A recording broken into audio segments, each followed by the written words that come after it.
नमस्कार शेतकरी मित्रांनो, स्वागत आहे तुमचं आपल्या A to Z क्रॉप या यूट्यूब चॅनलवरती. शेतकरी मित्रांनो, आपण नेहमीच आले अद्रक बाजारभावाचे जे अपडेट तुम्हाला देत असतो आपल्या चॅनलच्या माध्यमातून, आणि आजसुद्धा एक विशेष अपडेट देणार आहे.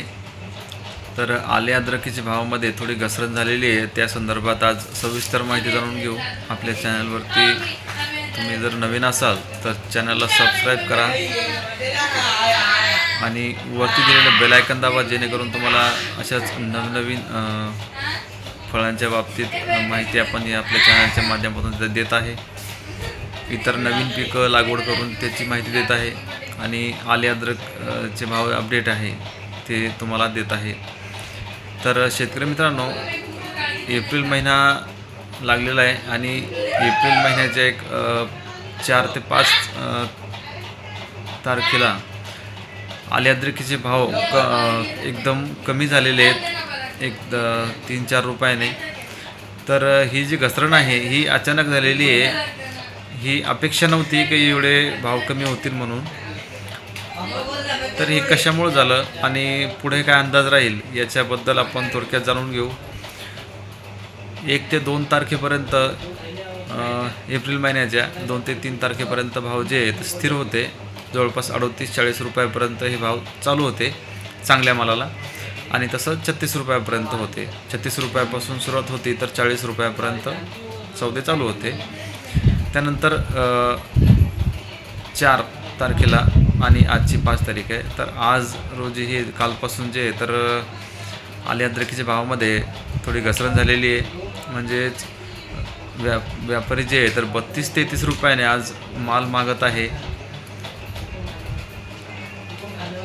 तर 34 रुपयापर्यंत चांगला माल मागत आहे. म्हणजे एक 2-3 रुपयाची थोडी अजून याच्यामध्ये घट झालेली आहे. तर याचं कारण बघा शेतकरी मित्रांनो, आपण प्रत्येक व्हिडिओमध्ये सांगत असतो की कुठे ना कुठं जे एकदम युद्धाचा थोडाफार इफेक्ट आपल्या आले मार्केटमध्ये होतो. कारण की बाहेर राज्यातील जो माल असतो एक्सपोर्ट होणारा, तो एक्सपोर्ट नाही झाला तर तो लोकल मार्केटलाच येणार आहे, आणि लोकल मार्केटला जर आवक जास्त झाली तर निश्चितच भाव कमी होणार आहे. हे मेन रिझन आहे. प्रत्येक शेतकऱ्याला पण आता याचा अनुभव झाला असेल की मार्केटमध्ये मालाची आवक झाली, जास्त झाली तर भाव हे निश्चित कमी होतात. कोणत्याही मालाचे होतात, अद्रकीचेच नाही तर प्रत्येक मालाचे. कांद्याची सध्या तीच अवस्था आहे.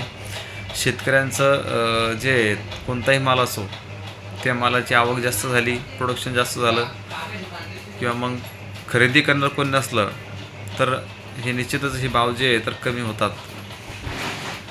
हे आणि ही एक दुर्दैवी बाब आहे शेतकऱ्यांच्या बाबतीत. कारण शेतकऱ्याला पिकवता येतं आहे पण विकता येत नाही. आपण बऱ्याच माध्यमातून ऐकलेलं आहे की शेतकऱ्याला स्वतःचा मालाचा भाव जो आहे स्वतः ठरवण्याचा अधिकार पाहिजे, आणि ह्या गोष्टीवर तुम्ही जर सहमत असाल तर कमेंट करा. तर शेतकरी मित्रांनो, आता हे तर परिस्थिती सध्या आपल्या हातात नाही आहे, पण त्याचा एक आपण अंदाज घेऊ शकतो की आले अद्रकीच्या भावामध्ये जे मी सांगितलं होतं मागच्या व्हिडिओमध्ये की 15 एप्रिलनंतर जे थोडीफार तेजी येईल, आणि त्याच्या मदतच आता हे अजून कमी झाले. तर बऱ्याच शेतकऱ्यांना आता संभ्रम झाला असेल की एकदम एवढे भाव कमी झाले, आता मग अजून किती वाढतील किंवा तेजी येणार की नाही, माल ठेवावा की द्यावा, बऱ्याच शेतकऱ्यांना हा प्रश्न आहे. तर बघा शेतकरी मित्रांनो, आम्ही जे भाव सांगत असतो हा फक्त अंदाज असतो. त्यानंतर देणं काय भावाने देणं आहे तुम्हाला हे तुमचा निर्णय असतो.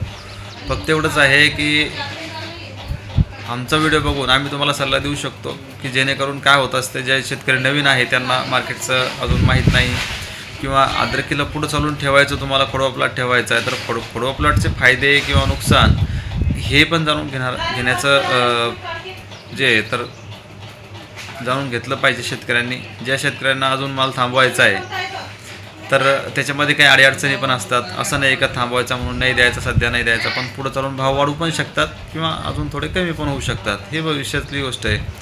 पण तुमचं मॅनेजमेंट पाहिजे की तुमची ठेवायची मानसिकता आहे किंवा नाही, त्याला काय काय अडचणी येऊ शकतात, त्या अडचणी लक्षात घेऊन तुम्ही जे आहे तो निर्णय घेऊ शकता की आपल्याला आले प्लॉट जो आहे तो खोडव्यासाठी ठेवायचा किंवा अजून 2 महिने लेट करायचा. जर अजून तुम्ही जूनपर्यंत हा जर प्लॉट जर थांबवला तर त्याच्यामध्ये तुमचं नुकसान काय होऊ शकतं ते सुद्धा आपण एका व्हिडिओमध्ये उद्याच्या व्हिडिओमध्ये सविस्तर सांगणार आहे तुम्हाला, की जर तुम्ही अजून ह्या टायमाला जर नाही काढला, अजून एक 10 ते 15 दिवसात जर प्लॉट नाही काढला तर याच्यामध्ये घट येत असते. ज्यावेळेस आपल्या आले प्लॉटमध्ये नवीन कोंब फुटतात, नवीन पालवी येते, त्यावेळेस काय होतं आहे, जो माल असतो आपला बनलेला, त्या मालाचा जो आहे तो पूर्णपणे एक जवळपास 25-30% जो आहे तर जे एनर्जी आहे ती जात असते कुठं, आपल्या नवीन कोंबमध्ये ती ताकद, त्याचं वजन कमी होत असतं.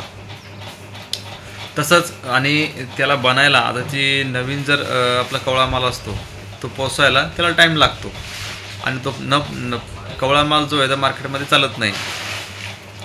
बरेच जे शेतकरी जुने आहे अद्रक पिकामध्ये त्यांना माहीत आहे की नवीन मालाची काहीच किंमत राहत नाही आणि वजनही घटतं. म्हणजे ह्या ज्या काही छोट्या छोट्या गोष्टी आहे या लक्षात घेणं गरजेचं आहे. त्याच्यावरती आपण सविस्तर व्हिडिओ बनवणार आहे दुसरा. तर आजचा जो आले बाजार भाव आहे तर तुम्हाला सांगतो 32 रुपयापासून सुरुवात आहे तर 34 रुपयापर्यंत माल खरेदी चालू आहे. जास्तीत जास्त 35 रुपयापर्यंत चांगल्या क्वालिटीचा माल आणि मीडियम माल जो आहे तो 32-33 रुपयाने व्यापारी मागतायत. तुमच्याकडे काय भावाने मागतायत सौदे हे कमेंट करून नक्की कळवा, जेणेकरून याचा फायदा इतर शेतकऱ्यांनासुद्धा होईल आणि मलासुद्धा याची माहिती मिळत जाईल. आणि व्हिडिओ आवडला तर लाईक करा, चॅनलवरती नवीन असाल तर चॅनलला सबस्क्राईब करा. धन्यवाद.